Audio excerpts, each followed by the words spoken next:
சென்னையில் நேற்று நள்ளிரவு மெரினா கடற்கரை சாலை, அண்ணா சாலை மற்றும் பெரம்பூர் மேம்பாலம் உள்ளிட்ட முக்கிய பகுதிகளில் இளைஞர்கள் பைக் ரேஸ் மற்றும் சாகசத்தில் ஈடுபட்டனர்.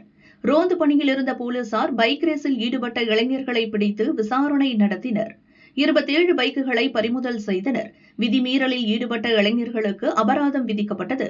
பைக் ரேஸில் ஈடுபட்ட மற்ற இளைஞர்களையும் போலீசார் தேடி வருகின்றனர்.